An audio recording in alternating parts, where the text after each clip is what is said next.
The shadowy world of Max Tiberius. Max Tiberius was a man of shadows and whispers, an antique dealer by trade, but his real talent lay in deception.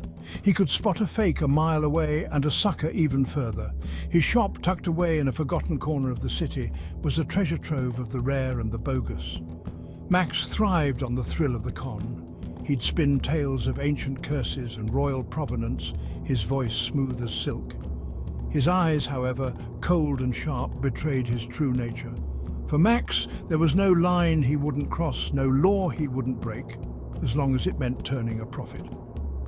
One foggy morning, a man with shifty eyes and a nervous tremor entered Max's shop. He carried a duffel bag that clinked suspiciously. Inside, nestled amongst dirty rags, were 3 clay amphorae, crusted with salt and barnacles. They were salvaged, the man whispered, from a shipwreck, ancient beyond measure.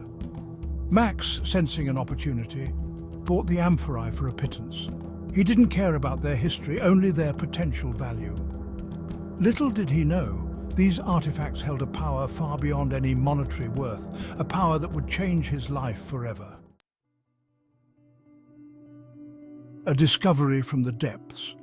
2 of the amphorae were empty, their insides coated with a dry, flaky residue, but the third held a treasure more tempting than gold. A viscous liquid shimmered within, its color shifting with the light. It had a sweet, heady aroma that filled the room, intoxicating Max with its potency. A faded inscription on the amphora's base, barely visible beneath the grime, caught Max's eye. He deciphered the ancient Greek with difficulty. Nectar, it read. The drink of the gods. To imbibe is to invite the touch of time itself. A chill ran down Max's spine. The inscription felt like a warning, but greed had already taken root in his heart. He imagined the wealth this nectar could bring, its promise of immortality a surefire way to lure in the wealthiest of collectors. Ignoring the warning echoing in his mind, Max grabbed a silver spoon from his desk. He plunged it into the nectar, scooping up a generous amount. The liquid clung to the spoon, shimmering like liquid moonlight. His hand trembled with a mixture of fear and anticipation. The nectar's toll. The nectar hit his tongue like a bolt of lightning. It was sweet and intoxicating, surging through his veins like molten fire. Max felt a jolt of energy, a sense of vitality he hadn't experienced in years. But as quickly as it arrived, the energy morphed into a searing pain. He staggered back, clutching his chest. His reflection in the shop window rippled and distorted. His face, etched with the lines of a life of deceit, seemed to smooth, the wrinkles disappearing one by one. His hair, streaked with grey, regained its youthful colour. Days turned into nights, and with each passing hour Max grew younger. He watched in horror as his hands became smooth and supple, his body leaner and more toned. He was like a clock running in reverse, the years peeling away, leaving behind a younger but no less terrified version of himself. The memories of his adult life began to fade. His cunning business deals, his carefully crafted lies, all began to slip away like sand through his fingers. He forgot the faces of those he'd cheated, the names of those he'd wronged. His past was dissolving, leaving him adrift in a sea of forgotten time. From man to nothing. Max's clothes hung off his shrinking frame. He was now no older than a teenager, his voice cracking with the awkwardness of youth. Fear, primal and raw, consumed him. He was trapped in a nightmare, his body betraying him, his mind regressing to a time before his deceitful ways. The transformation continued unabated. He shrank further, his once imposing stature reduced to that of a small child.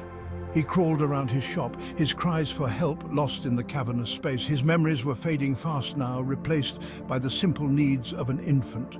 The once cunning antique dealer, the master manipulator, was no more. In his place lay a helpless babe, his mind a blank slate, his past erased by the very elixir he'd sought to exploit.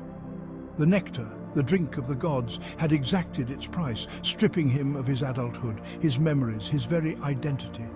The shop, once his domain, now felt overwhelmingly large and menacing. The shadows deepened, the silence amplified, echoing the emptiness that had become Max Tiberius.